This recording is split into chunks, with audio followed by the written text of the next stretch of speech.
Bueno, pues muy buenas tardes. Mi nombre es Jesús López Alcalde, soy el director del Centro Cochrane Asociado de Madrid. Y bueno, el doctor Bonfil me contactó pues, para ofrecerme la posibilidad de moderar esta mesa centrada en salud pública, que quizás es un tema que en el ámbito de Cochrane no se toca tanto, porque Cochrane surgió enfocándose hacia la evaluación de intervenciones más farmacológicas, ¿no? Pero ha ido evolucionando y, de hecho, actualmente hay un grupo Cochrane que toca temas de salud pública, ¿no? Entonces, muchas gracias por estar aquí. Antes de nada, comentar ciertos temas de tipo logístico. La sesión se va a grabar y, bueno, cada ponente presentará una presentación durante 15 minutos y al final de la presentación habrá 5 minutos para responder a preguntas que se formularán vía chat. Hay una herramienta para plantear las preguntas y las trataremos de responder, ¿no? Entonces, todas las presentaciones son en español, excepto la última, que es en inglés. Entonces, le he pedido al doctor Alper que sea claro en su inglés, pero bueno, si hay algo, después habrá tiempo de preguntar y yo me ofrezco a traducir las preguntas al inglés, o sea que las podéis escribir en español también.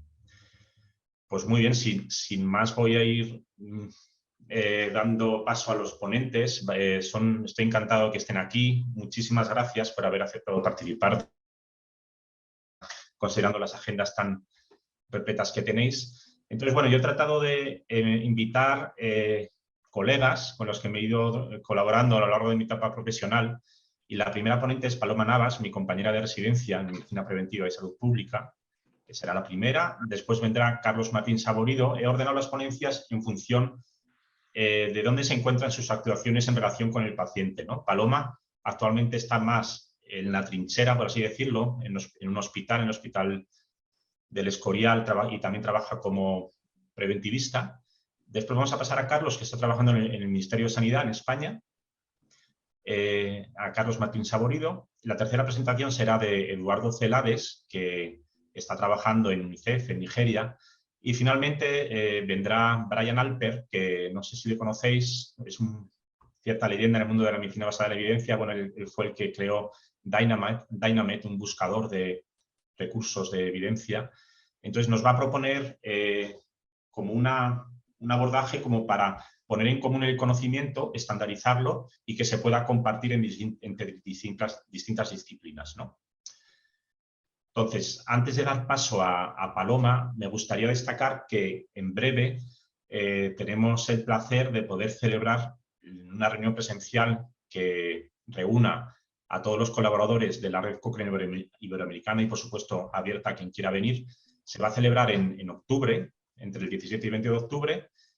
Y bueno, aquí tenéis el link para suscribiros y está abierto a todo el mundo, y que os invitamos a participar en esta reunión presencial que será en el Hospital Sant Pau.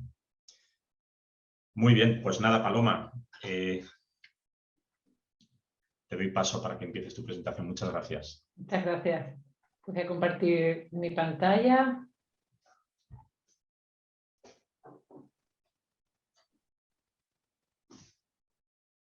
Vale, pues ahí tenéis en mi Twitter y también mi correo electrónico, por si me queréis escribir un correo.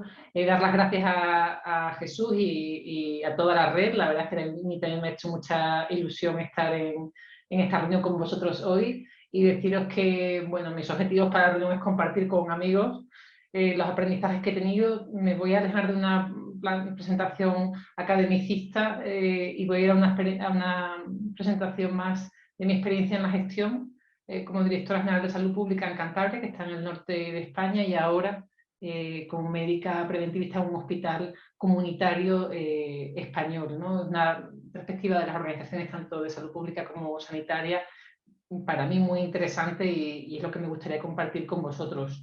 Encuadrar estos aprendizajes en el marco de la fatiga pandémica y encuadrar la gestión del monkeypox dentro de ese marco, porque a mí me parece fundamental que no perdamos de vista el contexto en el que nos estamos moviendo cuando estamos hablando de gestión de alertas sanitarias, y el contexto tiene mucho que ver con las personas que tienen que gestionar las alertas sanitarias.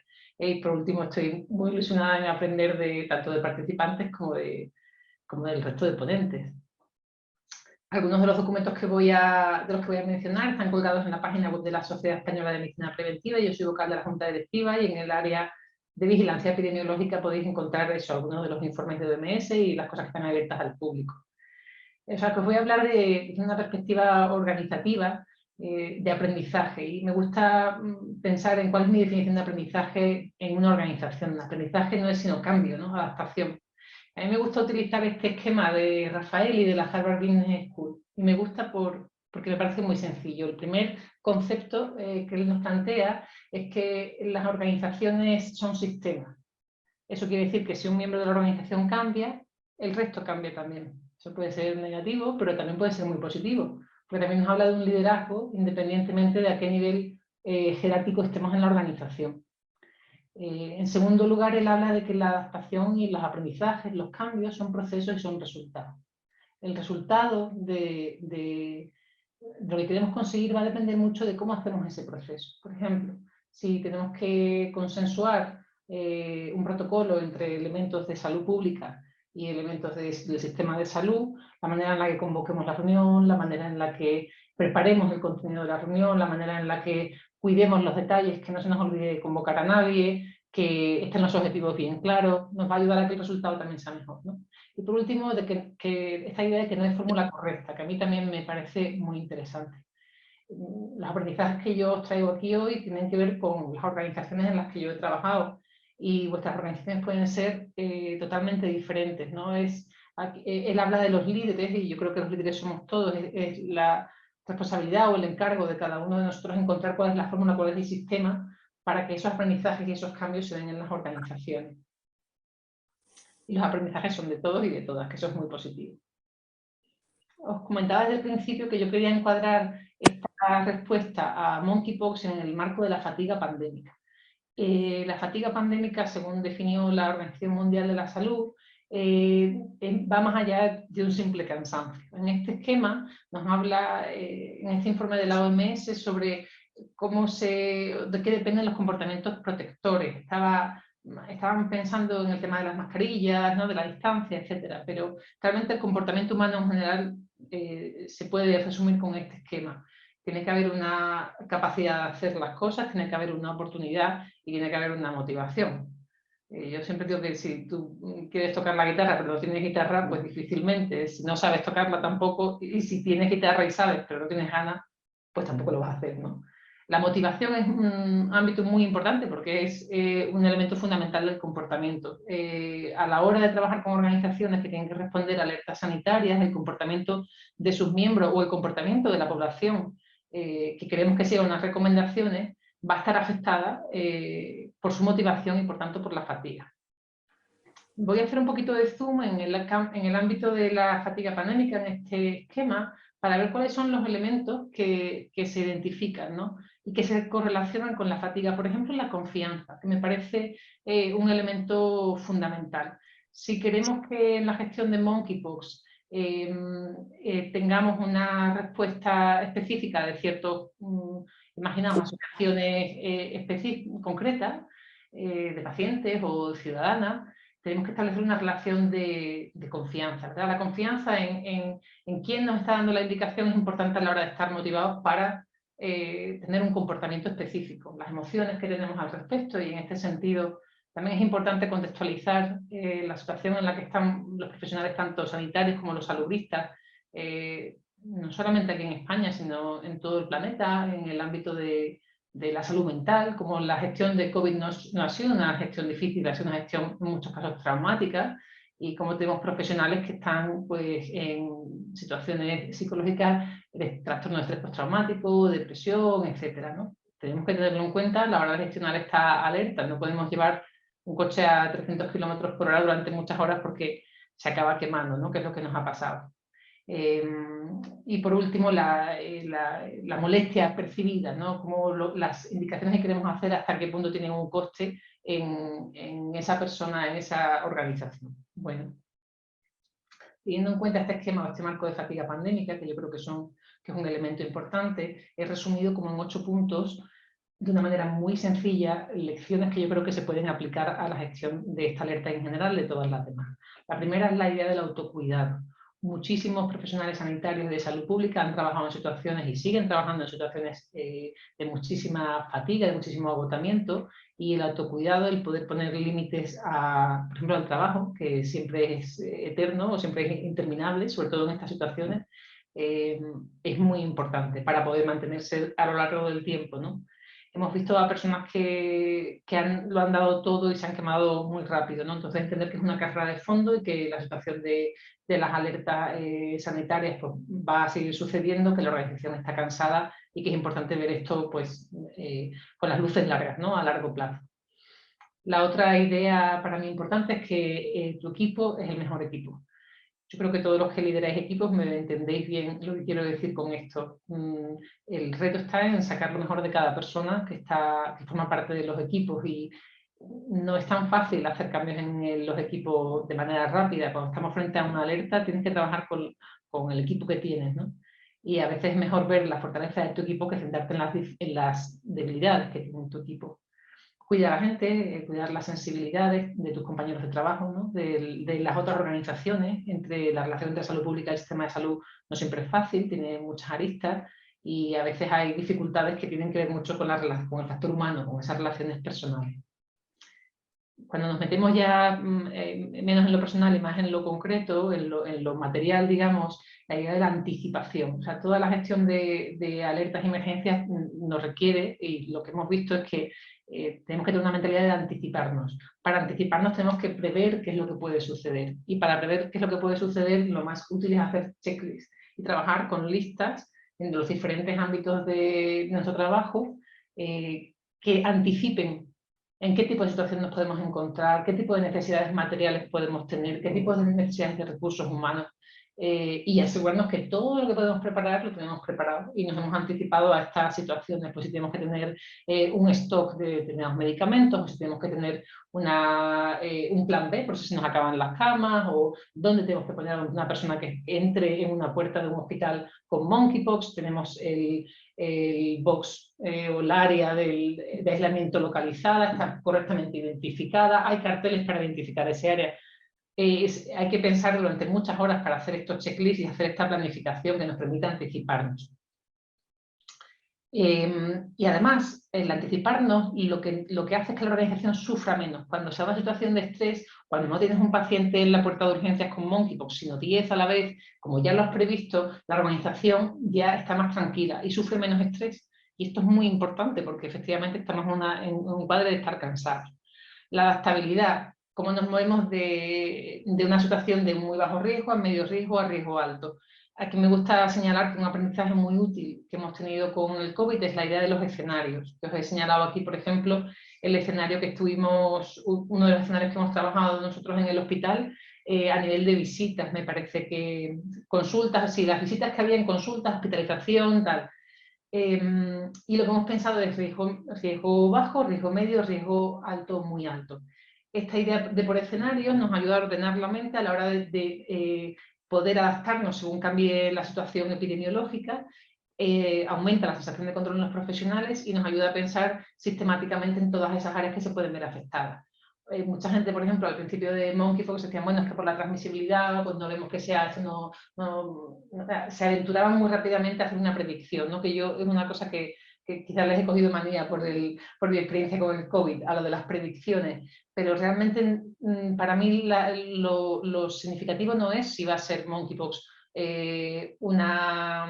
predecir cómo se va a comportar, sino que estemos preparados para cualquiera de esos escenarios, ¿no? Por la manera en la que se transmite, etcétera. No parece que vaya a ser una situación pandémica, obviamente, pero tenemos que estar preparados para todos los escenarios, ¿no? Entonces, esta idea de escenarios, que los que no estén en España, comentaros que los documentos del Ministerio de Sanidad con el COVID tienen muy buenos documentos de niveles de riesgo, se hizo mucho trabajo en ese sentido. Yo creo que es una herramienta bastante útil que se puede aplicar para preparar cualquier otra alerta sanitaria. La siguiente idea es la idea de coordinación. Una de las cosas que yo he experimentado, y lo he experimentado en diferentes trabajos que he tenido, es que muchas veces nos olvidamos de personas o de elementos que están afectados por nuestro trabajo, por nuestra gestión. el tener un mapa de clientes o de actores o de en quién tengo que pensar, tener un mapa que hayamos pensado con detenimiento es muy útil. Y es muy útil porque lo que decía al principio, si se te olvida convocar a alguien a una reunión y después necesitas que esa persona ejecute algo, va a ser más complicado porque esa persona se ha sentido fuera, se ha sentido excluida, ¿no? Entonces estos mapas de actores, que hacer un pequeño esquema de decir, bueno, por ejemplo, dentro del hospital, ¿quiénes son mis servicios con los que tengo que tener más relación? ¿Quiénes son las categorías profesionales con las que tengo que hablar? No solo los servicios. Fuera, con salud pública, ¿quiénes son mis interlocutores? ¿Hay asociaciones vecinales que se puedan ver afectadas? Etcétera.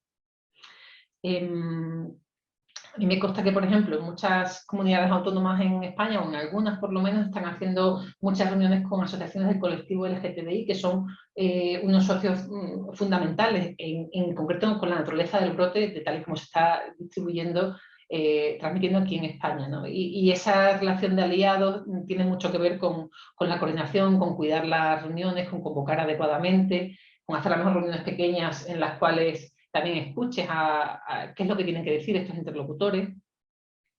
Y ya para terminar, lo que propone la Organización Mundial de la Salud a la hora de liderar en fatiga pandémica, yo lo llamo liderar, es que tenemos que tener primero una actitud de comprensión, comprensiva, ante el comportamiento, ante la sensación de fatiga que tienen las organizaciones y los sanitarios. Hay que reconocer, hay que poner sobre la mesa las dificultades que hay. Muchos líderes sanitarios y salubristas no están reconociendo que su personal ha trabajado por encima de sus posibilidades, no quieren escuchar esa parte de queja. Hay que ponerlas encima de la mesa, reconocerlas y seguir trabajando con ellas, porque es la realidad que tenemos. Y es fundamental hacer una toma de decisiones compartida. Es muy poderoso en una reunión de trabajo, en vez de ir con una respuesta preestablecida, con un protocolo, preguntar cómo lo haríais vosotros. Es mucho más rico, conseguimos que las personas se involucren mucho más y consigan trabajar de manera coordinada, ¿no? Que es de lo que se trata. Yo he puesto aquí algunos ejemplos pequeños de hospital. Por ejemplo, tienes que transmitir información de monkeypox a 3 turnos. Hay gente que siempre está en el turno de noche. ¿Cómo consigues llegar a esas personas? Tienes que pensar en que esas personas también pueden recibir pacientes en la puerta de urgencias con monkeypox. Hay sistemas formales como el intranet y como el correo electrónico que no se utilizan necesariamente, son esos los mejores. Merece la pena que hagas un canal de Telegram, merece la pena que hagas un WhatsApp. Es seguro utilizar un WhatsApp. En fin, eso ha sido un debate bastante fuerte. Conocer las relaciones personales que hay en tu servicio. También a veces hay gente que se pelea con que no se habla. Y por último, momento de reforzar los sistemas de información a esas cosas que han fallado. Estamos muy cansados, pero esto no ha terminado y tenemos que seguir trabajando en mejorar las organizaciones. Estas son las referencias. Veo que Jesús se ha conectado, ya estoy en tiempo, ¿no? Bueno, lo he pillado. Espero, estaba aquí viendo el reloj. Muchísimas gracias a todos y a todas, y estoy a la espera de si tenéis alguna pregunta, algún comentario o sugerencia. Muchísimas gracias, Paloma, por tu presentación. Vamos a ver si hay alguna pregunta, si no te la voy haciendo yo. Has comentado que hay que hacer un mapa de actores, ¿no? Es muy importante elaborar este mapa, identificar las personas clave.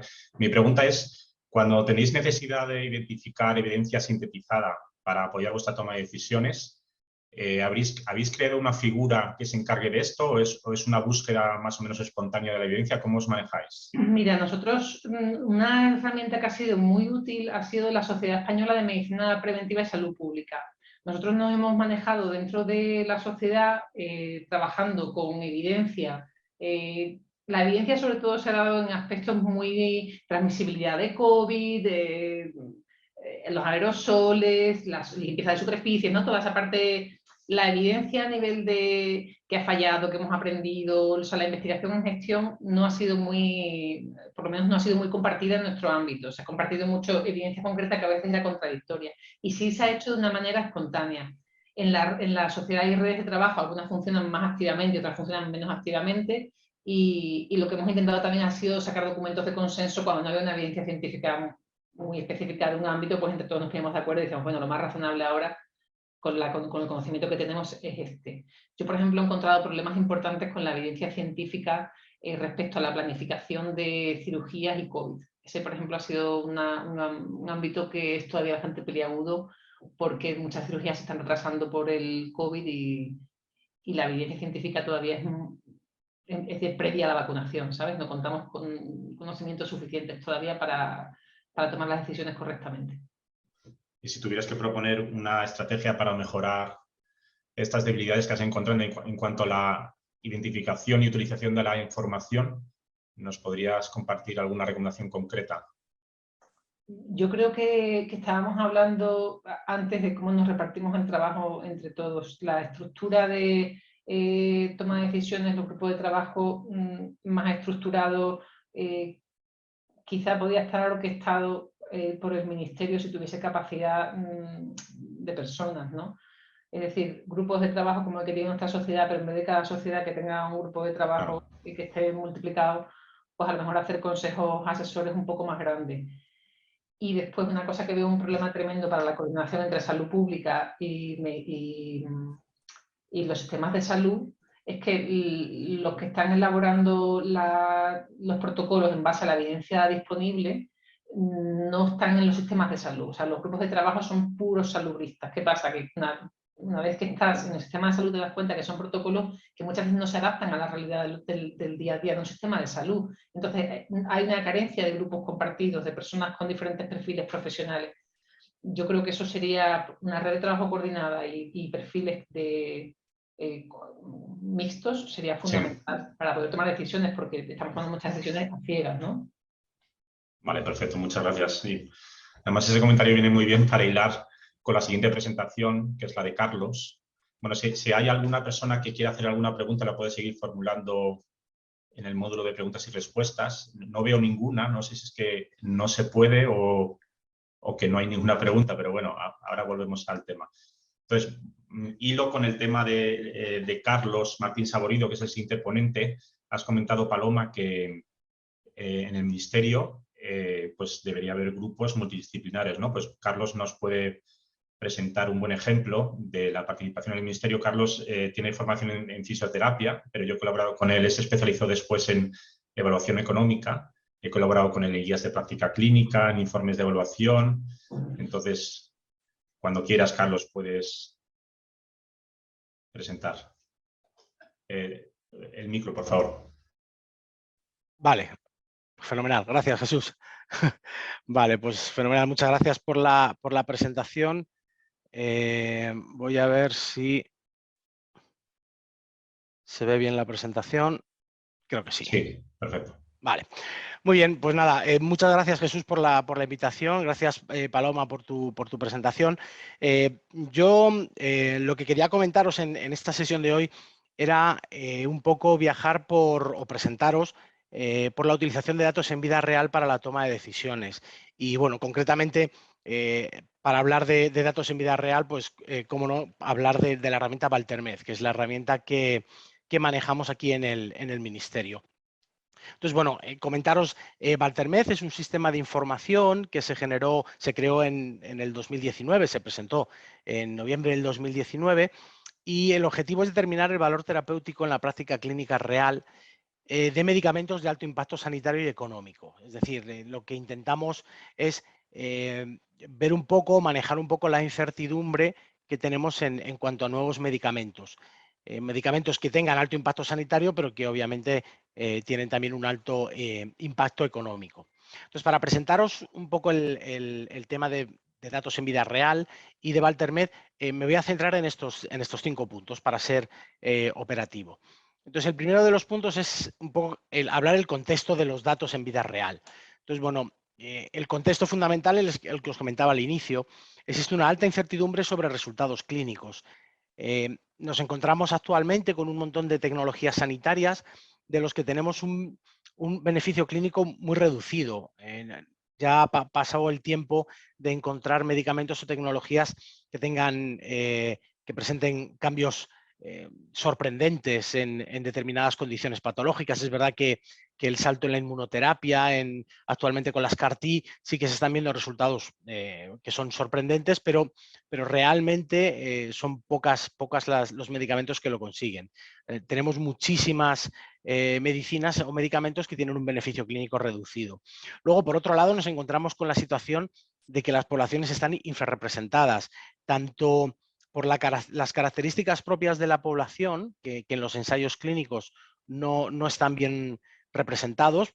Bueno, todos los ensayos clínicos tienen unos criterios de inclusión, pero siempre intentamos evaluar el posible sesgo de esa selección de pacientes. Y luego también otro problema que nos encontramos en cuanto a la población son las Ns, los tamaños de las poblaciones. Cada vez más nos encontramos estudios pivotales que pasan la regulación en fases muy tempranas, fase 1, fase 2, donde nos encontramos desde estudios con Ns pequeñas, incluso estudios sin brazo comparador, y esa es la información o la evidencia que nos presentan para la toma de decisiones. Luego, las medidas subrogadas, que, bueno, de esto ya hemos hablado muchísimo y lo conocéis todos. Y luego existe un alto riesgo de sesgo, precisamente por todo lo anterior. Nos encontramos con una incertidumbre muy grande porque el alto riesgo de sesgo que nos encontramos nos hace pensar en que el resultado medio o mediano que nos presentan los estudios, bueno, pues tiene una precisión bastante baja, tiene unos intervalos de confianza muy grandes. Eso por un lado. Y luego dentro del contexto también nos encontramos dos situaciones que os he querido plasmar en dos imágenes. La primera que tenéis a la izquierda es la nueva regulación sobre evaluación de tecnología sanitaria, que precisamente la semana pasada tuvimos la reunión de alto nivel de expertos para hablar de esta regulación. Esta regulación el reglamento entró en vigor, o se votó, mejor dicho, en la comisión en enero, y se está desarrollando para su implementación de aquí a probablemente 2025. Entonces, claro, esta nueva regulación en evaluación de tecnologías sanitarias ya está contemplando bueno, pues cómo los datos en vida real y todos los datos recogidos en práctica clínica real van a ayudar o deben ayudar o incluso soportar determinadas decisiones.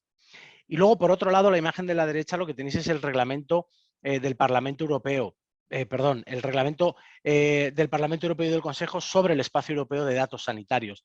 Precisamente esta mañana hemos tenido otra reunión para hablar, para situar un poco este proyecto. ¿De acuerdo? De momento solo está el reglamento, se va a ir poco a poco poniendo en marcha, pero bueno, básicamente lo que tenemos es un espacio europeo donde los miembros van a volcar información de los pacientes para su uso tanto primario como secundario. Y claro, todo esto lo que nos genera es una gran cantidad de datos en práctica clínica real, que pueden ayudar potencialmente en procesos no solo de regulación, sino también de evaluación de tecnologías, es decir, en procesos de aceptación y, por tanto, de reducción de esta incertidumbre que nos encontramos en la evaluación de tecnologías sanitarias. Es muy importante estos datos de práctica clínica real porque en determinadas intervenciones en salud pública, donde tenemos una falta de datos de prevalencia y una serie de datos que nos permitan identificar poblaciones o nos permitan elegir determinadas actuaciones que puedan ser más eficientes, pues toda esta información en el espacio europeo de datos nos puede ayudar. Bien, pues con este contexto nace Valtermed. Entonces, Valtermed es un sistema de recolección de datos. Actualmente incluye 20 medicamentos y solo 14 protocolos. Ahora os explicaré la diferencia en por qué hay 20 medicamentos y 14 protocolos. Cada uno de estos medicamentos está unido a un protocolo farmacoclínico. Este protocolo farmacoclínico define qué datos son los que recoge, cuáles son los criterios de inclusión de los pacientes en el sistema, cómo hay que hacer los seguimientos, qué datos son, cuál es el conjunto mínimo de datos que tiene que recogerse o campos obligatorios para cada uno de los protocolos. Y una de las características, o dos de las características fundamentales de estos protocolos de Valtermed, una es que el protocolo se hace por consenso. Hay representantes y expertos de las comunidades autónomas, sociedades científicas, titulares de medicamentos y ahora ya pacientes también. Y la otra característica que es muy relevante es que los protocolos son públicos y además un añadido es que están traducidos al inglés. Por tanto, sí que nos permite compartir información y empezar a trabajar en este espacio un poco más europeo. Aquí tenéis una diapositiva donde os resumo un poco cuáles son los medicamentos y cuáles son los protocolos. Entonces, si os fijáis en la parte de la derecha, podemos ver que tenemos una serie de medicamentos que no tienen protocolo. Esto es porque el protocolo va unido a una decisión de financiación. Entonces, en este caso, el primer protocolo para dermatitis atópica, que es el ejemplo que voy a utilizar en las demás diapositivas, se utilizó para dupilumab. que sí que estaba sujeto a un acuerdo de pago por resultados. Los demás medicamentos que han salido después también para la misma condición, no hacía falta que fueran en un acuerdo de pago por resultados porque la incertidumbre ya no era tan grande, pero los recogemos porque nos permite tener datos comparativos de qué medicamento lo está haciendo mejor en cada grupo de pacientes. ¿De acuerdo? Entonces, bueno, veis que hay medicamentos, hay algunos que tienen varias indicaciones, como por ejemplo el atezolizumab, que tiene 2 indicaciones, o bueno, distintos tipos de CAR-T que tienen más indicaciones. Luego, por otro lado, Valtermed lo que tiene son los informes de explotación de datos que hacemos. Entonces, en noviembre se cumplieron justamente, en noviembre del 2021, 2 años de Valtermed, y entonces empezamos ya a tener resultados para algunos de los medicamentos, puesto que cada medicamento tiene que tener un periodo de seguimiento, un corte temporal en el que poder analizar los datos. Y bueno, pues había algunos que el periodo es largo y obviamente como el reclutamiento se hace de manera prospectiva, pues hasta no tener una N consistente en los puntos de corte no se han podido sacar informes. Entonces hemos sacado, como veis, en enero del 2022 empezamos a sacar informes. El primero fue el de Dupilumab para pacientes con dermatitis atópica. En mayo sacamos el Inotuzumab ozogamicina para leucemia linfoblástica aguda. Luego hemos sacado el Darbastrocel para fístulas perianales complejas y el último, justo con el de Darbastrocel, ha sido el de Remdesivir para COVID-19, donde tenemos un registro de 7.000 pacientes, que es bastante interesante. Bueno, básicamente la estructura en la web de Valtermed es como veis, hay una serie de información, cada paciente tiene una serie de campos recogidos y luego lo que hacemos es una extracción de datos. La extracción de datos se puede hacer en formato Excel, como veis aquí, o en distintos formatos luego para el análisis de datos. El uso actual de la evidencia en vida real que recogemos en Valtermed, básicamente, como os decía antes, está vinculado a la evaluación de las condiciones económicas que se acuerdan, es decir, un pago por resultados. Entonces, los datos que recogemos están vinculados a un protocolo y ese protocolo está vinculado a una resolución administrativa. Esta resolución administrativa es la que firma el laboratorio, el titular de comercialización y el ministerio, y ahí es donde se ponen los criterios bueno, pues para reducir la incertidumbre y poder realizar el pago, y hay una serie de criterios, ¿de acuerdo? Estas resoluciones administrativas pueden tener cláusulas de revisión, es decir, que puede haber una cláusula de revisión que si al año se considera que ya hay evidencia suficiente para demostrar que esa incertidumbre se ha reducido, se puede extinguir el acuerdo pago por resultados o puede que no, ¿vale? Actualmente solo hay un protocolo en el que se haya hecho esta revisión. Aquí os he puesto un ejemplo de una resolución administrativa, solamente la parte que no es confidencial, obviamente, porque este documento no es público, pero bueno, para que veáis que estas son las variables de resultado que se recogen, el EASI 50 respecto a la valoración inicial y un PGA mayor o igual de 2 respecto a la puntuación inicial basal. Y las mediciones a las 16, 24 y 52 semanas, ¿de acuerdo? Y en ese sentido, bueno, pues hay unas condiciones de pago, que son las que no os puedo enseñar, bajo las que se hace el pago por resultados. Bien, el siguiente punto que quería abordar es la elaboración de la resolución. Simplemente destacar que las resoluciones se hacen caso por caso, no hay una regla general. Es decir, cada medicamento y cada situación presenta unas incertidumbres y esas incertidumbres hay que abordarlas de manera individual.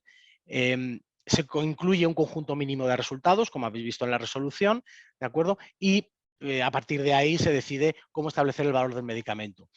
Diseños hay muchos, pero bueno, básicamente se puede manejar que se pague un porcentaje del precio solicitado cuando se comienza la recopilación de datos y luego un pay per performance o un pago por desempeño del resto según las condiciones de la resolución. O directamente un todo o nada, es decir, si funciona se paga, si no funciona no se paga. O un porcentaje de pago por cada hito que se consiga. Es decir, hay muchas maneras de hacer ese pago, no vamos a entrar ahora en ello porque no es objeto de esta sesión. Entonces, bueno, aquí tenéis un ejemplo de uno de los protocolos. Todos los protocolos, os he puesto el link en la presentación, están disponibles, públicos, para que lo podáis leer, ¿vale? Entonces veis que las variables de resultado que se pone en el protocolo coincide con el mismo texto que estaba en la resolución. Y bueno, ya el penúltimo punto sería el de éxitos. Bueno, ¿cuál creemos que son los éxitos que conseguimos con Valtermed? Pues bueno, lo primero, una muy buena recopilación de datos por enfermedad o condición. Es decir, no solamente para un medicamento concreto, porque empezamos, a lo mejor el primero que os he mencionado es Dupilumab, no fue el primero que se registró, pero es el primer análisis que hemos hecho. A partir de ahí hemos seguido registrando todos los datos de pacientes con dermatitis atópica severa que van entrando a pesar de que tengan distintos medicamentos. ¿Por qué? Porque eso lo que nos hace es darnos una información muy relevante sobre cómo es esta patología o esta condición en la población de todo el Sistema Nacional de Salud. Nos permite eso tener comparadores en el mundo real. Entonces nos permite también que cuando salga un nuevo medicamento y vuelva a ser un ensayo clínico frente a placebo para pasar los procedimientos regulatorios, sí que nosotros podamos tener datos que nos permita hacer una comparación. También el protocolo que os he comentado es un éxito, puesto que no solamente se hace por consenso, sino que además existe un seguimiento por parte de las comunidades autónomas, que incluye al laboratorio titular mediante comisiones de seguimiento.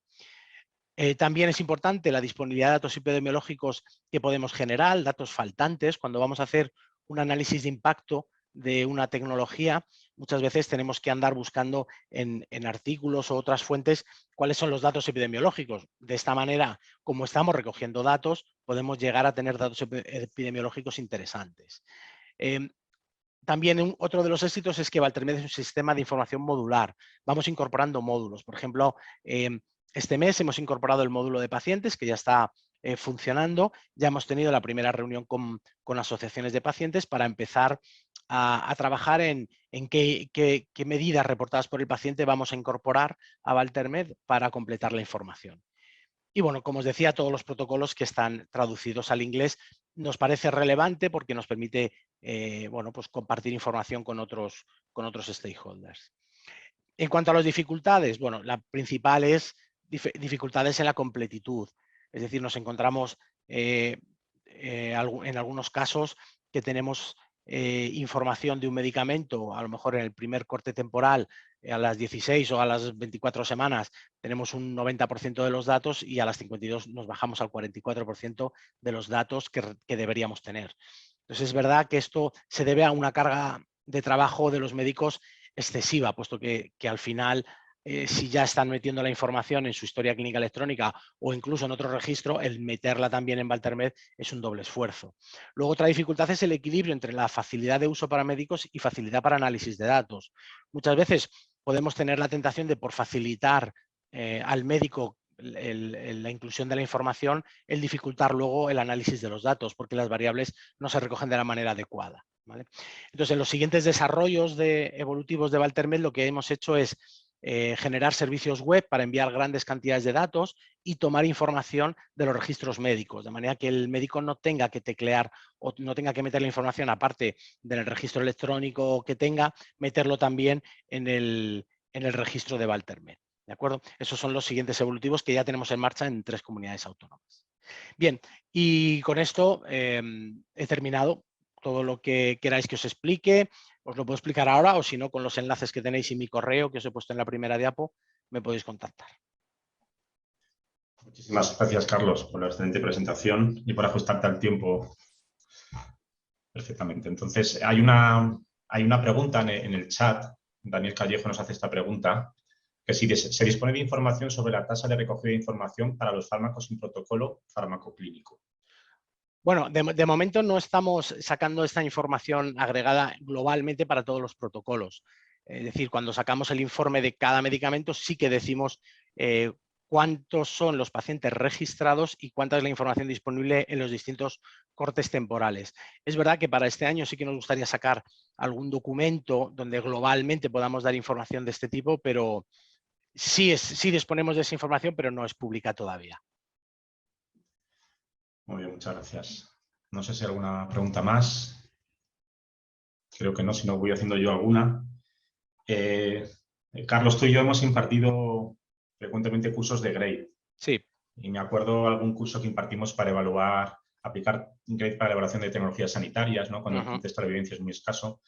Entonces, ahora que tú estás promoviendo esta utilización de nuevas fuentes de evidencia, ¿cómo se puede introducir esto en el esquema de GRADE? Bueno, para los que no lo conozcan, GRADE es un sistema para evaluar la calidad de la evidencia, cuánto nos fiamos, por ejemplo, de la estimación de un efecto socio de intervención.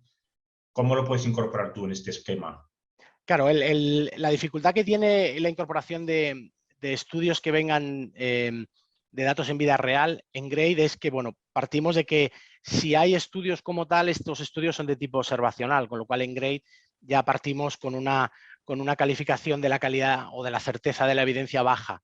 Pero sí es verdad que hemos visto en algunos estudios que el tamaño del efecto es tan grande que estamos consiguiendo que haya una, no me sale en español, pero un upgrade en la puntuación. Es decir, que aunque partamos de una calidad o una certeza de la evidencia baja, se puede llegar a subir.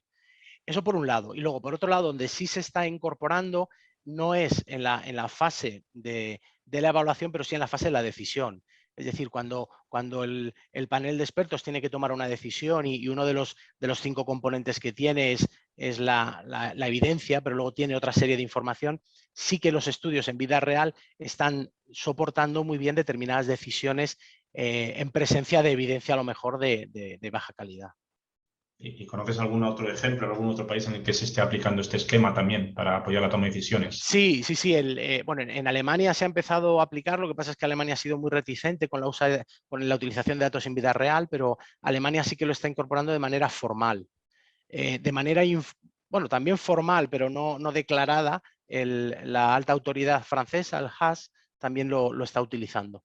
Y luego ya Dinamarca, que tiene ya un sistema, un National Health Data Space muy desarrollado, donde tiene información de todos los pacientes de su sistema, sí que lo utiliza de una manera mucho más estructurada. Es una población pequeña, existe un mandato nacional de registrar de manera digital los datos de todos los pacientes del sistema, entonces es una información muy buena. Entonces ellos sí que lo están incorporando en la evaluación de la certeza de la evidencia. Muy bien, perfecto. Y otro tema que me interesa mucho es la disponibilidad de profesionales para ayudar, ¿no?, a implementar este tipo de evidencia. Tu perfil yo creo que es escaso, ¿no? En cuanto a síntesis, ¿qué opinas sobre este aspecto? ¿Hay ya gente formada para ayudar? Bueno, estamos en ello. Desde el Ministerio, en el 2021, hicimos una asociación con la Universidad Nacional de Educación a Distancia y, aprovechando los fondos Next Generation, generamos una formación que es el Diploma en Evaluación de Medicamentos y Tecnologías Sanitarias, en el que estamos formando a todo el personal del Sistema Nacional de Salud. Ahora en diciembre acabará la primera promoción con 250 inscritos y comenzará la segunda con otros 250 inscritos. Entonces, este diploma está abierto a todo profesional del Sistema Nacional de Salud. A través de sus servicios o de sus consejerías se pueden poner en contacto con nosotros. En septiembre abriremos otra vez el plazo y estamos dando formación en todas estas herramientas. Muy bien. Perfecto, muchas gracias. A Sé que vosotros. tienes que irte, que te cierran. Sí, con lo de la OTAN nos cierran el Paseo del Prado y no podemos salir si no. Muy bien, pues nada, muchas gracias, Carlos. Nada, gracias a vosotros. Un saludo. Un saludo. Muy bien, pues nada, el siguiente ponente es Eduardo Celades. Cuando quieras, Eduardo. Vale, muchas gracias. Déjame poner la cámara y a ver si puedo proyectar y se ve bien. ¿Se ve bien? Sí, perfecto. Ok. Hola, muchas gracias. Muchas gracias, Jesús, primero por invitarme a estar aquí hoy con vosotros. La verdad es que hace mucha ilusión y la verdad es que me han gustado mucho las presentaciones de Paloma y de Carlos, porque van a ser todas un poquito distintas, ¿no? Y vamos a dar diferentes perspectivas desde diferentes lugares. Yo voy a hablar desde Nigeria, soy Eduardo Celades y soy el jefe de salud de UNICEF aquí en Nigeria. Y voy a dar un poquito una perspectiva diferente en el sentido de, sobre todo va a ser como un practitioner, como alguien que está trabajando en temas de salud pública, no como un académico, pero realmente como muchas de estas evidencias se traducen en la práctica. Y para ilustrarlo he cogido un tema que creo que puede ser interesante, que básicamente es la agenda de seguridad global y cómo la agenda de seguridad global realmente toma forma a nivel de país y las contradicciones que tiene. Y esto es un poco para generar un debate, para también poner unas reflexiones y un poco también también para contaros lo que hacemos aquí en Nigeria, que para dar la visión un poco general, es un país de renta media, o sea, no es un país de renta baja, sino es un país de renta media. De hecho, es la 23 economía del mundo, o sea, que es bastante potente económicamente, pero que tiene 200 millones de personas. Y eso se traduce en unos indicadores de salud muy malos, y que en términos absolutos, en la práctica, sea uno de los países del mundo con más carga de morbilidad y de mortalidad. Prácticamente cualquier indicador de salud que miréis, desde VIH, tuberculosis, malaria, sistemas de salud, etcétera, siempre va a estar Nigeria como uno de los más altos, si no el más alto en el mundo. Por lo cual, desde un punto de vista de salud pública, realmente es un país apasionante para el que trabajar. Y también me gustaría aquí decirlo, ¿no? Que si hay alguien interesado, pues que me contacte, y que estaría muy contento de discutirlo. La verdad es que le comentaba antes a Jesús que esto es un sueño para alguien que le guste la salud pública en términos del impacto que uno puede tener. Entonces, a ver cómo puedo pasar aquí las diapositivas. A ver si las paso aquí. Sí, perfecto. Y perdonad que las diapositivas las tengo en inglés, pues porque el trabajo aquí es en inglés, y entonces realmente no he tenido tiempo para pasarlas al castellano o al español. Entonces, solo para hacer el marco de la conversación, o de un poco lo que quiero presentar, es que vamos a hablar de la Agenda de Seguridad Global. Que, como sabéis, la Agenda de Seguridad Global es sobre todo sobre tener un sistema de salud que tenga la capacidad de prevenir, detectar y responder a amenazas a la salud que normalmente vienen desde el punto de vista de enfermedades comunicables. Y los ejemplos más claros los tenemos muy cercanos, ¿no? Ha sido la pandemia de COVID-19, de COVID-19 que tenemos ahora, pero también el ébola, también la polio, también el Zika o el chikungunya, ¿no? Diferentes enfermedades transmisibles que hemos tenido durante los últimos años, y que se convierten en una amenaza a la seguridad global cuando pasan de una frontera y afectan a más de un país, y que normalmente es la Organización Mundial de la Salud que declara lo declara una salud de Public Health Emergency of International Concern, o sea, una emergencia de salud pública de preocupación internacional. No solo podría ser enfermedades infecciosas, pero también podría, por ejemplo, ser accidentes nucleares grandes o otras grandes amenazas para la salud. Pero la gran pregunta, y lo que yo voy a traer aquí, bueno, y realmente existe un marco regulatorio, que son las regulaciones, las International Health Regulations, las regulaciones de salud internacional, que fueron hechas en el 2005, y que básicamente lo que hacen es convertir de forma obligatoria que los países reporten o que informen sobre una lista predefinida de enfermedades. Por ejemplo, tener un caso de polio, como hemos visto hace muy recientemente en Malawi, que ha tenido un caso de polio por primera vez en África en los últimos 3 años, y que realmente eso supone que haya que declararlo y que la comunidad internacional pueda hacer una respuesta coordinada. ¿De acuerdo? Entonces, esto sería lo que es la Agenda de Seguridad Global, que es una agenda en la que se ha invertido y se está invirtiendo muchísimo dinero. Para haceros una idea, por ejemplo, solo el Fondo Global, el Fondo Mundial de Lucha contra el VIH, tuberculosis y malaria, recibió 4.000 millones de dólares, por ejemplo, para el COVID-19. Y, por ejemplo, el presupuesto global para combatir a la polio es casi más de 1.000 millones anuales, solo para responder a outbreaks, a brotes epidémicos de polio. Entonces, es una agenda que realmente tiene muchísimo dinero, muchísimos esfuerzo de la OMS, UNICEF y de muchas agencias y de muchos países, normalmente las agencias regulatorias de salud pública, los institutos de salud pública de los países, algo que están mirando. Pero la pregunta que quiero traer aquí, con el caso de Nigeria, es: ¿responde realmente esta agenda a las prioridades de los países, especialmente aquellos de ingresos bajos, ingresos medios? ¿O realmente esto es una agenda que está realmente promovida por los países de rentas más altas y en enfermedades o en amenazas a la salud que son más relevantes para esos países de rentas más altas? Pues esta sería un poco la pregunta que quiero traer, con algunas de las reflexiones desde aquí. Y voy a empezar un poco con lo que sería el dónde estamos y cómo podríamos estar. Y voy a ir poniendo ejemplos a lo largo de la presentación en los próximos 10 minutos. El primero es que, en mi opinión, donde estamos ahora es que la mayoría de las prioridades que tiene la agenda de salud, la agenda de seguridad de la salud global, están definidas las prioridades desde arriba hacia abajo. Es lo que yo he llamado aquí el síndrome de Ginebra, pero también podría ser el síndrome de Nueva York o el síndrome de Londres. Es decir, es la OMS, el Fondo Global, Gavi, las grandes iniciativas globales, los grandes donantes, son los que definen lo que va a ser una agenda de seguridad global. Por ejemplo, aquí en Nigeria, en un país de 200 millones de habitantes, apenas tenemos menos de 10.000 personas que hayan muerto por COVID-19. ¿vale? Aunque probablemente esté infraestimado y sean bastantes más, en todo caso claramente no es un país, no es una prioridad para el país como tal, es una población muy joven, con casi la mitad menos de 18 años, por lo cual va a haber siempre una baja mortalidad por COVID-19. Es también una población bastante rural, excepto en los grandes núcleos urbanos del sur, por lo cual no es una prioridad. Pero sin embargo, todos los días, y repito, todos los días mueren más de 3.000 niños, unos 3.200, por enfermedades comunicables que se podrían prevenir, diarrea, neumonía y malaria. Sin embargo, ni la diarrea, ni la neumonía, ni la malaria están consideradas como una emergencia de salud global o que está priorizada. ¿De acuerdo? Entonces existe esa paradoja. Realmente por ejemplo, parte de mi trabajo ahora está siendo coordinar una campaña de vacunación masiva contra el COVID-19 los próximos 3 meses que pretende alcanzar casi 20 millones de personas con un coste de unos 50 millones de dólares, cuando realmente podríamos tener como país otras prioridades, como podría ser una campaña de malaria. Como sabéis, la vacuna de malaria ya está disponible, aunque todavía no existen suficientes dosis a nivel global. La siguiente reflexión de la siguiente situación es que también ha habido o sea, se ha tendido a securizar la agenda de seguridad global.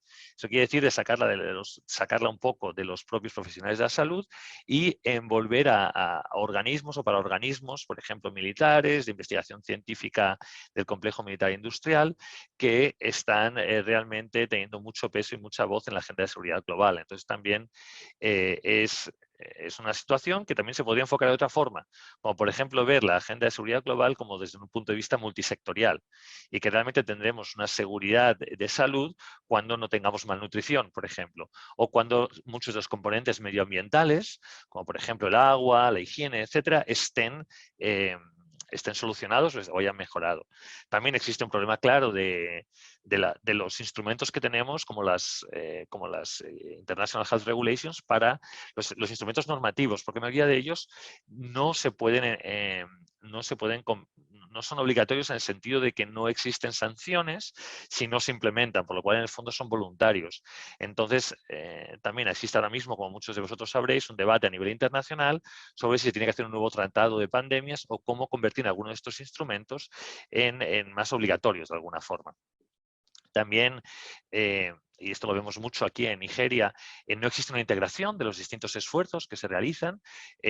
Todavía estamos muy verticalizados, todavía hay mucho apoyo verticalizado para VIH-Sida, o para malaria, o para tuberculosis, o para distintas enfermedades. Yo trabajo mucho en vacunas.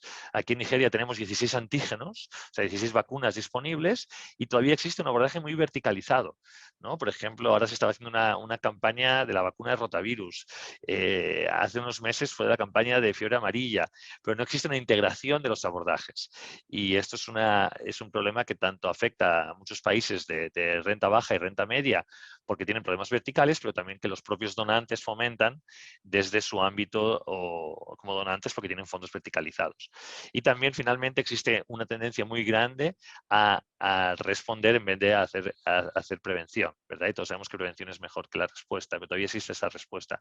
Entonces, ¿cómo se podría dar una vuelta a toda esta situación que es la actual, tanto en el mundo como en África subsahariana, como probablemente en muchos países de Latinoamérica o de Sudamérica y también en general de ingresos medios y bajos? Pues lo primero sería que los países sean los que puedan definir las prioridades desde abajo hacia arriba.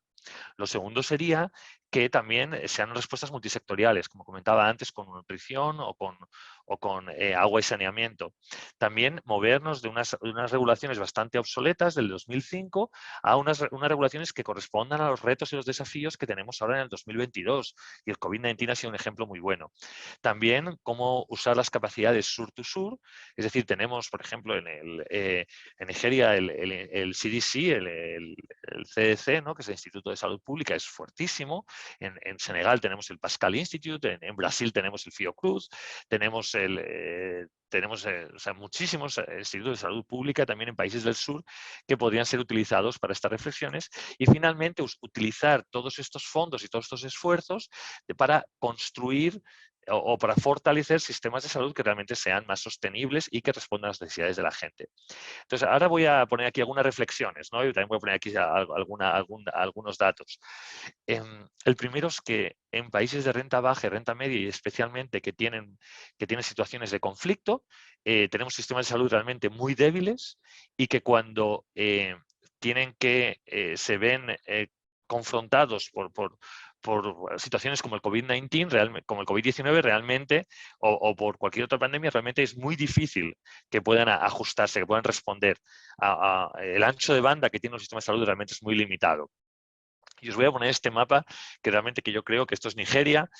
Como os comentaba, en el norte es la zona más pobre y lo podéis ver por los colores, vais a ver más rojo y más azul en el sur, que es la parte más rica.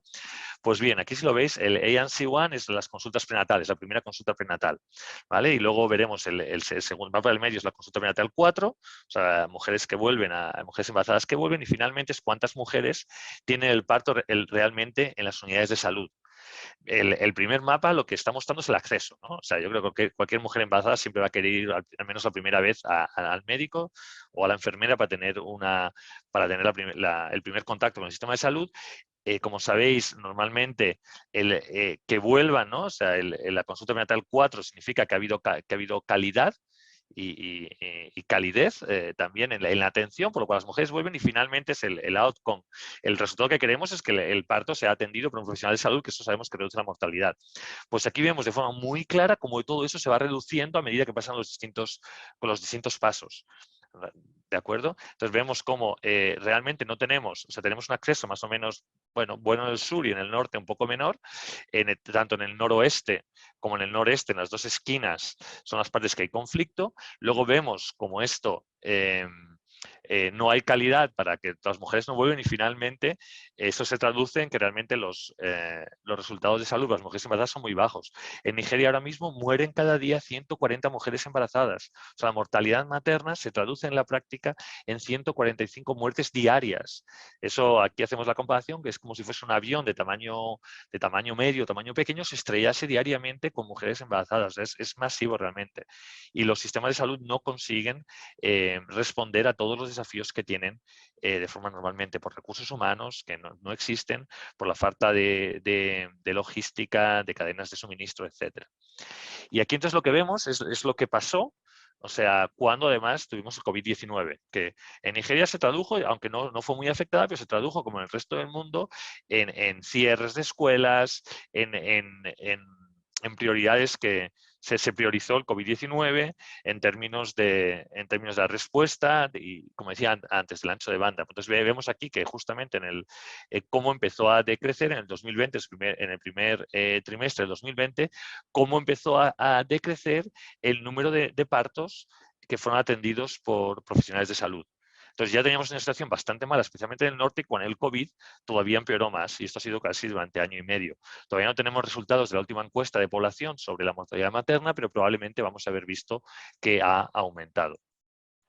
La segunda reflexión sería que no podemos abstraernos en nuestras discusiones sobre salud sobre la realidad que es alrededor de nosotros. Y bueno, aquí voy a hablar un poco de polio, pero si os acordáis del mapa que veíamos antes, realmente las partes más pobres, las partes donde vemos los indicadores peores del país, son justamente las partes que son del Sahel, que es la parte del Sáhara, cuando el Sáhara acaba, digamos, y ya empieza a ser más verde, pero son en las partes que ahora mismo están sufriendo una sequía bastante crónica, donde los pastos, para los pastores que hacen pastoralismo tradicional, se han visto reducidos, y eso se ha traducido en violencia entre los pastoralistas y los agricultores, y esa violencia se ha traducido en falta de acceso a unidades de salud, en que no hay trabajadores de salud que estén dispuestos a trabajar en esas zonas, y en un aumento en general de las enfermedades transmisibles, pero también de las no transmisibles. Y esto es un ejemplo sobre polio. O sea, polio fue erradicado en Nigeria, la polio salvaje, wild polio, en el 2020, o sea, hace ya 2 años. El último caso fue todavía de hace unos 4 años, pero tenemos ahora mismo un brote incontrolado de polio derivado de vacuna de tipo 2, que es sobre todo debido a la falta de higiene y a la falta de agua potable, etcétera, que vemos sobre todo en el norte. Entonces, eso se ha agravado durante los últimos años. Y lo mismo, esto es algo que no está en la agenda internacional, pero que obviamente está preocupando mucho a nivel país. Aquí podéis ver también, si os acordáis de los mapas, pues como también casi todo el norte es donde vemos el problema de la polio derivada de vacuna. Sin embargo, sí que sabemos lo que hay que hacer. O sea, realmente el país sabe lo que tiene que hacer, es capaz de analizar los datos, de llegar hasta la última comunidad. Lo que no tiene son los recursos necesarios para poder llegar hasta eso. Entonces, un poquito el trabajo que hacemos aquí desde UNICEF o que tenemos que hacer como expertos o especialistas de salud pública, es ver cómo priorizamos los recursos en situaciones como esta. Cuando realmente sabemos que tenemos pocos recursos, tenemos prioridades que compiten entre ellas, pues mujeres que mueren porque no tienen acceso al parto en los hospitales o los centros de salud. A la vez tenemos un brote de polio que va a dejar paralíticos, que puede producir la muerte a muchos niños. Entonces, ¿cómo? Y que además se ha traducido en que desde Nigeria se ha expandido a prácticamente toda África. Entonces, hasta que no controlemos Nigeria no vamos a poder acabar con él en el resto de África. Entonces, ¿cómo en un contexto de recursos limitados somos capaces de encontrar las estrategias que realmente van a resultar en una reducida mortalidad y morbilidad?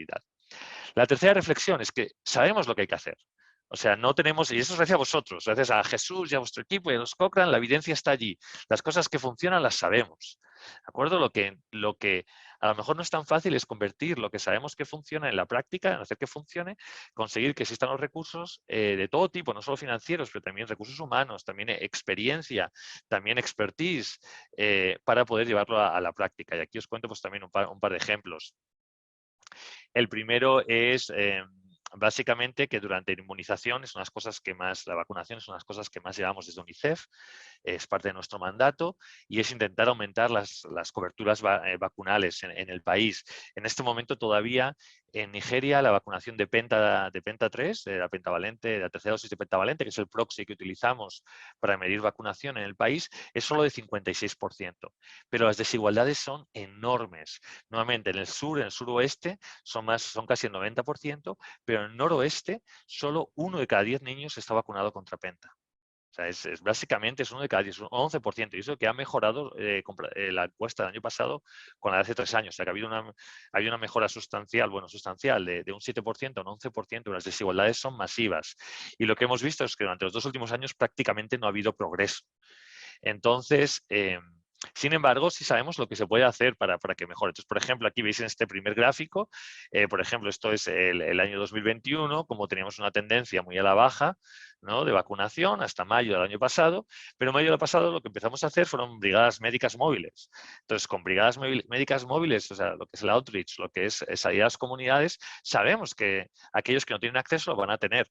Esto, por supuesto, tiene un coste, ¿no? Tiene un coste de oportunidad también, porque son trabajadores de salud que van a tener que salir de la unidad de salud para ir a las comunidades para vacunar, pero sabemos que funciona. Eso lo hemos hecho durante años en muchos lugares. Entonces, y así con prácticamente todas las intervenciones.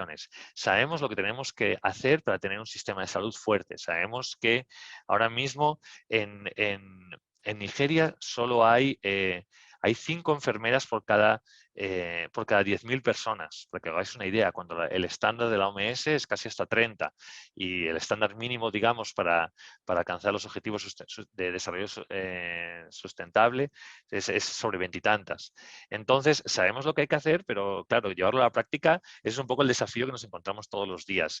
Y es todos estos aspectos que no están reflejados en la agenda de seguridad global, que se centra solo en las enfermedades comunicables que de facto suponen un riesgo para los países occidentales o los países de más recursos. Y un ejemplo, no lo tengo, bueno, ahora voy a ir a las reflexiones finales y creo que estoy bien de tiempo. Entonces, un ejemplo que os contaré es lo que está pasando con la monkeypox, ¿no? Con no sé cómo se traduciría en español, la varicela del mono, no sé ahora mismo cómo está cambiando el nombre, pero existe un stockpile, existe unas reservas mundiales de vacuna que pueden ser usadas para monkeypox. En Nigeria ya tenemos monkeypox, es endémica, o sea, siempre ha habido, tenemos brotes todos los años. Sin embargo, este stock que existe en el mundo de vacunas no ha sido activado hasta ahora, que la monkeypox ha empezado a afectar a países occidentales. Y entonces existe aquí una frustración entre muchos de mis colegas, en el CDC nigeriano, etcétera, que es ¿por qué si tenemos por qué si aquí la monkeypox es endémica, nunca hemos tenido acceso a esas vacunas? Y en cuanto ha habido un brote en Occidente, sí que lo ha habido. Entonces, algunos aspectos para reflexión, así para acabar un poco y tampoco extenderme. Lo primero es que todos estamos claros que no se van a poder alcanzar los objetivos de desarrollo sustentable, claramente si no hay una agenda común y una agenda común de seguridad global. Y esta agenda común no tiene que ser solo de los países más ricos o más avanzados, sino también tiene que responder a las necesidades de los países, de las economías menos avanzadas y de los países de rentas bajas y medias. Y no es suficiente solo eso, sino que también la agenda de seguridad global debería fortalecer los sistemas de salud y sobre todo reducir las inequalidades que hay entre países, pero también dentro de los propios países, como hemos visto en Nigeria. La segunda reflexión que yo creo que un poco sale de esta presentación es que los marcos legales que ahora mismo existen en el mundo, tanto pues, la Declaración de París para el Cambio Climático, pero las regulaciones de salud internacional, etcétera, no son ahora mismo, no están adaptadas para el mundo en el que vivimos. Y lo habéis visto, si os fijáis, en los últimos años cada vez tenemos más brotes de ébola, tenemos más brotes de monkeypox, de COVID-19, y todo esto se debe a un mundo que está muy globalizado, en un mundo que tiene mucha deforestación, en un mundo donde estamos llegando a lugares, especialmente pues, en África subsahariana, a los que antes no llegábamos como seres humanos, pero que ahora mismo se están haciendo asentamientos humanos, etc. Entonces, toda esta complejidad nueva tiene que ser respondida también con instrumentos nuevos. Y entonces esto es una cosa para reflexión. También que las prioridades tienen que ser definidas de abajo hacia arriba, de los propios países, de las propias comunidades, sobre cuál es la prioridad de salud que debería ser una prioridad. Ahora mismo no hay suficientes vacunas de malaria en el mundo y, por ejemplo, aquí en Nigeria nos han dicho que este año no vamos a poder introducir la vacuna de malaria porque no hay un suficiente stock a nivel global para introducir la malaria. Queremos introducir también ahora la vacuna del papiloma humano, pero también existe un stock out, o sea, no existen suficientes vacunas para responder a las necesidades de Nigeria, que la cohorte de nacimientos aquí, la cohorte anual, está entre 7 a 8 millones de niños, ¿no? Anuales. Entonces, no existen ahora mismo, el próximo año, las compañías que manufacturan las vacunas no tienen suficientes vacunas para responder a las necesidades de Nigeria, por ejemplo, para el virus del papiloma humano o para la malaria. Entonces, todas estas consideraciones tienen que ser tenidas en cuenta a nivel global, porque estas son las necesidades que tienen los países que tienen gran carga de enfermedad. Y finalmente, yo creo que todos estaremos de acuerdo aquí, porque todos tenemos una visión mucho de sistemas de salud, que realmente todos estos esfuerzos y todos estos fondos y toda esta investigación tiene que ser destinada sobre todo a fortalecer los sistemas de salud. Y todos conocemos los distintos bloques de los sistemas de salud, de buen liderazgo y gobernabilidad, recursos humanos, cadenas de suministro, logística, financiamiento para la salud, etcétera. Si no fortalecemos el sistema de salud, siempre estaremos poniendo parches y nunca estaremos realmente respondiendo a las necesidades que tienen los países, la agenda de seguridad global, internacional y también nacional. Y Jesús, yo creo que voy a acabar aquí. Podría estar hablando muchas más cosas y contaros aquí mucho sobre Nigeria, pero también para escuchar un poco las preguntas y tener un poco de reflexión.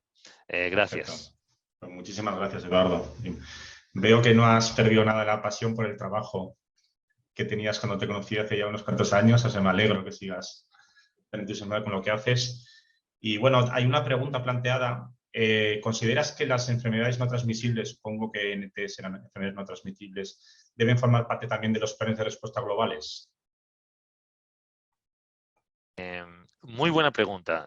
Hasta ahora mismo las enfermedades comunicables son aquellas, sobre todo pues eso, las grandes enfermedades epidémicas que normalmente se muestran a través de outbreaks o de brotes epidémicos, ¿no? Como ébola, etcétera, han sido las grandes que han tenido atención. Yo creo que en primer lugar muchas enfermedades endémicas como malaria, etcétera, deberían ser también consideradas parte de la agenda de seguridad global, porque para empezar los mosquitos no entienden de fronteras, ¿verdad? Y aunque obviamente tienen una capacidad de vuelo limitada, como si nos acordamos de nuestros másteres de salud pública, el Anófeles, de los 7 kilómetros, etcétera, se tiene que tenerlo.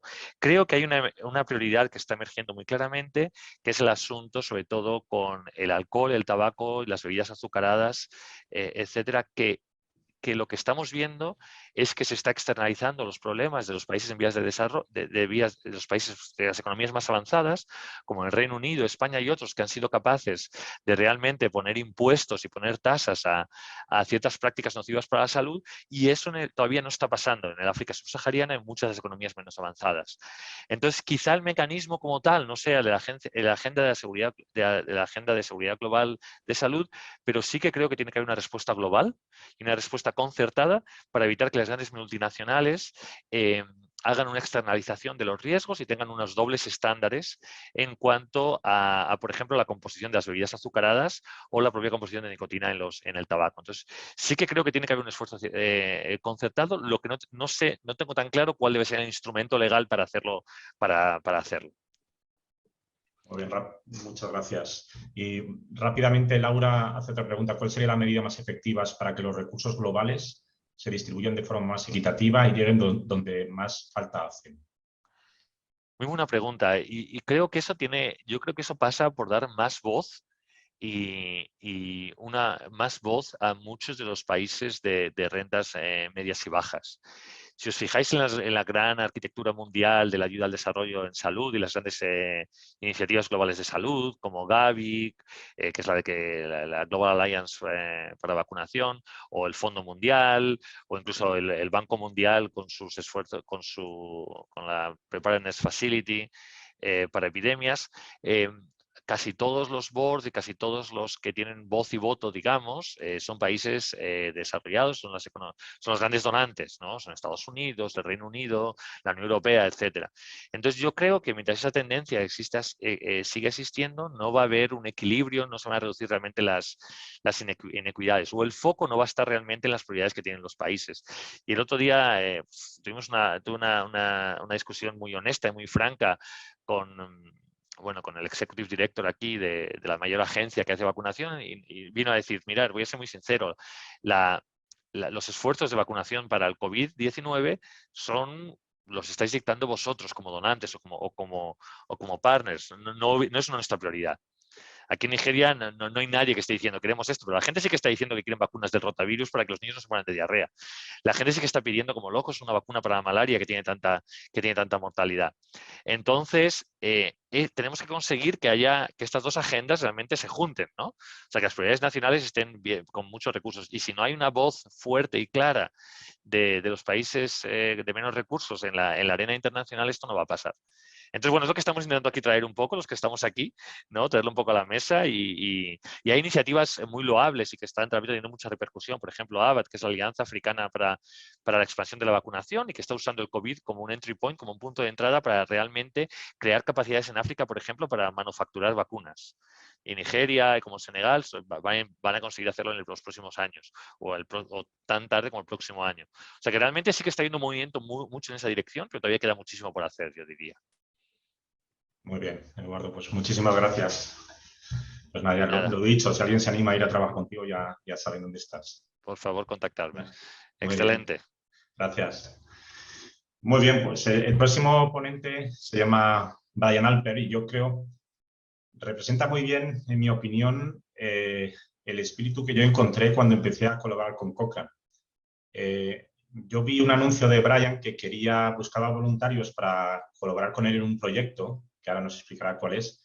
Yo contacté y sin leer mi currículum, sin preguntarme nada, me invitó a los meetings y a formar parte del proyecto, ¿no? Entonces, me gustaría compartir con vosotros en lo que está trabajando. So, please, Brian, thank you very much for being with us today. I give you the floor to start your presentation. Thank you. Okay, thank you. And I un poquito español, so I'll do my discussion in English. Okay. All right. So some of you may know me as the founder of Dynamed, but facing COVID issues and the intense demand for evidence and efficient processing of that evidence, I changed a 25-year mission to a mission of enabling machine interpretable standard expression of evidence and clinical guidance data. So I'll disclose I own a small company, Computable Publishing LLC, to develop software to facilitate making science computable. And we've developed the Fast Evidence Interoperability Resources, or FEVER platform. I also have leadership roles in multiple related nonprofit collaborative efforts, including COVID Knowledge Accelerator.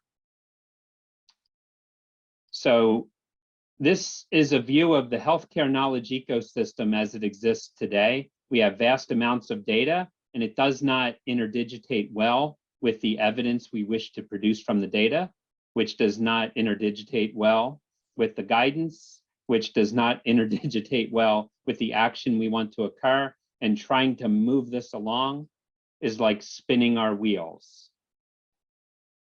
This is more representative of the desired state of our healthcare knowledge ecosystem, where the data helps produce the evidence, helps produce the guidance, helps produce the action, and then we get more data, and this would be the desirable state. Let's look at our evolution in other areas, in this case, location knowledge. From a societal perspective, there was a time where we would often use paper maps, and then we have advanced to a digital time when we can take the entire collection of maps and make it available electronically. But we have then advanced to executable maps, where you can interact with devices that would recognize your location with GPS and satellites. You can highlight where you are on the map, but you would be limited to the particular software package to work within that space. And we have now come to a fully computable state where the data behind all of this effort can be reused in many ways with many devices. And you now can experience a device telling you when to turn next when you miss your turn without ever seeing the map for direct interaction. So we've really advanced our technology in many areas of our lives. But if we look at guidelines and scientific knowledge, the print is still very familiar, and conceptually how we organize our work. What we share, the shareable value unit, is a physical object, a relatively large unit with many bits of knowledge in one container. We are more comfortable now with the digital environment, and digital is the current platform for dissemination. The shareable value unit is a digital object now, like a PDF, and it is still a relatively large unit with many bits of knowledge inside this container. We have many executable tools, specific software tools, but each tool is limited to its local execution. Within that software tool, we can now share a small digital object or micro content, giving us more valuable interactions, but within the constraints of that executable environment. You can go to pubmed.gov and do many things unique to the PubMed website.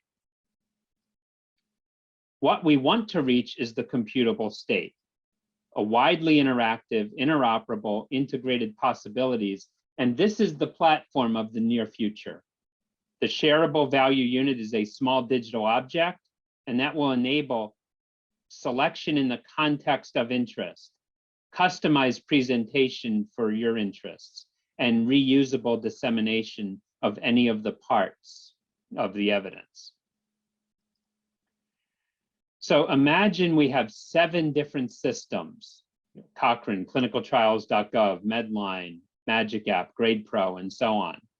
And we want to share data from any one of these systems to any other system. Because the systems use different methods, we need to create a conversion tool to change the data from one structure to the other. And if you want to do this in every combination, you need 42 of these conversion tools to make the data interoperable.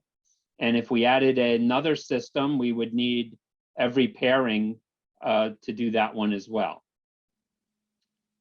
If we had a standard structured form, we could have these 7 systems create 7 conversion tools to export data into the common form, and 7 tools to be able to convert from the common form into that system. And that would be widely more efficient to share data across any of these different systems and not locking people into the limits of one system for their use. So what is needed to make this happen? We need to agree to a common technical standard for scientific data exchange, agree to a common standard vocabulary for that data, apply that to our systems and content, identify what are the challenges when we implement this in the real world, contribute to making changes to the standard and the vocabulary to remove those barriers, make it work in the real world, enjoy using it, and then all the effort saved, how much effort do you spend on re-entering data, fussing with the format to fit the system that you're using? Instead, you can add value by putting that effort into creating the evidence, applying judgment to the evidence. Use it where the computer cannot do the job. So the COVID Knowledge Accelerator is a multiple effort, global collaborative groups. We're looking to get help with making science computable and using FHIR resources that we created to do it. So we created this virtual organization. There's no cost to be involved, no contracts.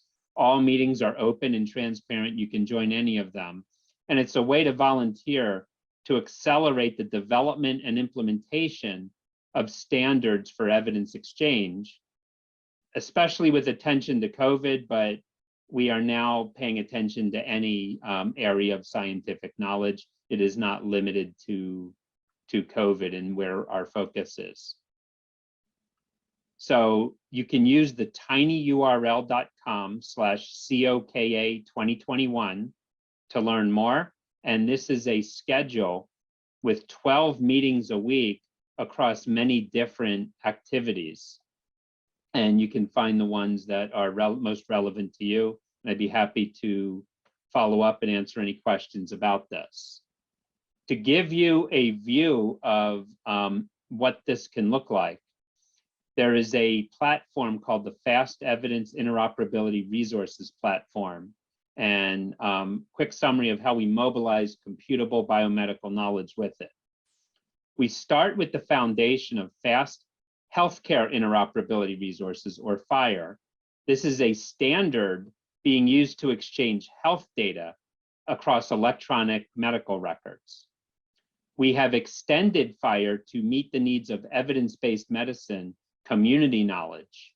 And we've created a resource for sharing a citation in a standard form.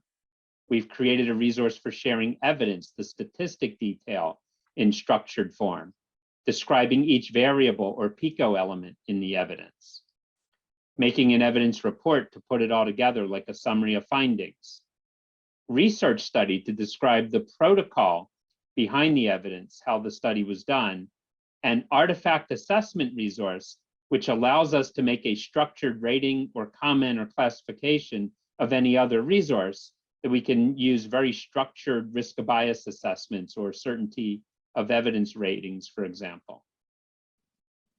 So viewing resources on fever.net is free. You do not even have to log in.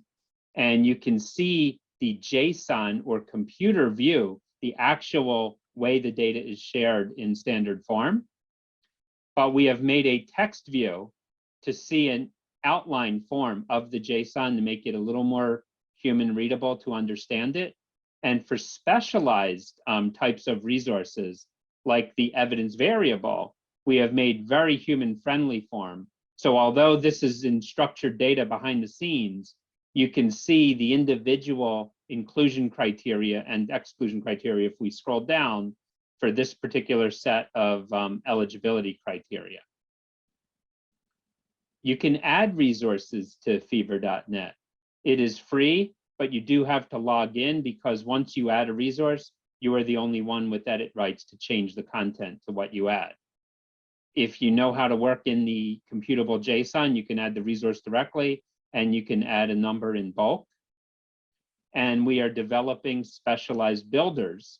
Here is a citation builder that you can go to all of these sections and have user-friendly forms like what you see on the screen here to create a complete citation without having to pay attention to the way it looks in computer jargon. We have support to convert structured data to FHIR on the Fever platform. You can enter a PubMed ID and it will create a complete citation with all of the data available in the Medline record. You can enter an NCT identifier and it will create a large number of resources with all of the data available in the clinicaltrials.gov study record. And if you have a set of citations in RIS form, a common form among citation repositories, you can enter the set here and get the JSON output to add in bulk to convert the citation set to FHIR form. We look forward to collaborating in many ways with the Fever platform. One of the methods, working on a standard vocabulary for scientific evidence itself, is the scientific evidence code system. We are defining terminology for study design, risk of bias, and statistics terms. And you see here a My Ballot tool. So you can see all the terms open for vote, what the draft definitions are. And if you're part of the expert working group and it's free to join, you can vote yes on any term or vote no and say what should change. And when we get universal agreement, that becomes another term in the code system. We have about 600 terms we're working on, and 40% now have been unanimous approval for those terms. There's another project we worked with the ACTS COVID Collaborative and the COVID Knowledge Accelerator to share a view across recommendations for anticoagulation for COVID in this example. And one of the projects is the COVID Knowledge Accelerator Initiative, where we have the schedule again, and you can find it at that tiny URL. So I hope that leaves time for questions. Yes, perfect. Thank you very much, Ryan. Yes, we have one question from Laura. She asks, I don't know if you can have access to the questions and answers module, but she's asking, how far do you think we are from the computable model of knowledge sharing, time, text, needs, and what are the main barriers to reach there? Right. Which are these barriers? We are very close or very far, depending on how you define what it means to reach it. We already can share a lot of data. You know, think of something like Google Drive, and we share data there.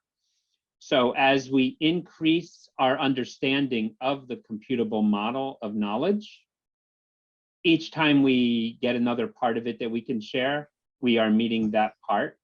So it will take a long time to cover every aspect of the full model of knowledge, but we can take early steps that help us. So you'll see we have more advanced tooling right now for vocabulary development and citation sharing than we do for the expression of the statistics. But that is because the community finds those early steps more immediately implementable for sharing data and taking action in their current projects. The main barrier to timing is the amount of effort put towards solving the problem. And as we find funding support for moving pieces along, we get faster at it. And I think we're getting better at making the case and showing what we're doing and the feasibility of it. So I think that will help accelerate this. And I think this is not just an idea for some far distant future. I believe we will see actual use of these systems in short order. We have agreement from the National Library of Medicine that's behind clinicaltrials.gov to support converting their data to FHIR form. And this fall, we expect to see a pilot on their website of making it happen. And with that, I think that will open up more interest across other, aspects of the NIH and other people using that type of data to advance this. So the other main barrier is we need participation of those who will use the systems to have the insight to meet the needs of those who will use the systems. So that's a barrier you can help overcome by just participating in any of our developments. And as I showed you here with the list of efforts, we have a group meeting on Mondays for eligibility criteria. How can we express the eligibility criteria for joining a study in structured form? We have groups, Tuesday research design, Wednesday statistic, Friday risk of bias, working on the scientific evidence code system, developing the terminology, computable EBM tools, mapping out the tools and support for using it, and so on. So there's plenty of opportunities to find ways that you can help meet this future vision of making science computable and interoperable. Okay, thank you very much. And also, Paloma is trying to summarize. I will do it myself. I couldn't help it. Thank you so much for the presentation. It was really awesome. I got very curious because I was working for so long with clinical codes. So as I understand, you're trying to set up like a system similar to the ICD-10 or 11 or something for science, Brian, which is the concept behind the correct. In the sense that it is a standard terminology, so you can look up the code and you can use your local language and any variation of how you describe, but you have a common code for the concept to make it easier to share with others and not lose meaning in translation. That is the similarity. And we are doing that for science. So what I can show you here briefly, I'll go to Fever Platform, the Scientific Evidence Code System project. You can join the group and participate, but we'll just jump into a view of the Scientific Evidence Code System as it is developing. And you'll see we have terms for study design, for bias, for statistics, and we can look at a concept like study design process, and it has many terms inside of it, and real world data collection, which has terms, and real world data collection from healthcare records. And you can see we have a code like the ICD-10 code, but this is the SEVCO code for this term, the definition, other ways we might name the term, comments for application. And we also show, who are the editors that create the term, when did we get universal agreement by who, and all the previous votes on the way there. I see Jesus was helping with this one. And if anyone had a comment along the way to get universal agreement, we see the comments. So we have a very rich discussion until we refine these terms, reaching universal agreements. You can see there were 34 votes over time, multiple rounds, to get a good term for this one. So we can even go to the usage view and see in high level categories where we are in each one. And we have 571 draft terms so far, 234 or 41% have reached universal agreement. So we're getting faster at how we're doing it.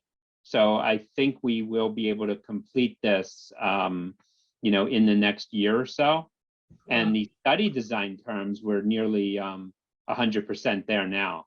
So we may be able to publish that as a usable code system soon. That's amazing. Thank you so much. I want to join. So, and literally, if we go back to the project page, Scientific Evidence Code System, you click join the group, and then you join. And what joining the group means is you're added to an email distribution list where we will say, here's terms that are open for vote. You can also comment if you want to in that. And then voting can be done at any time.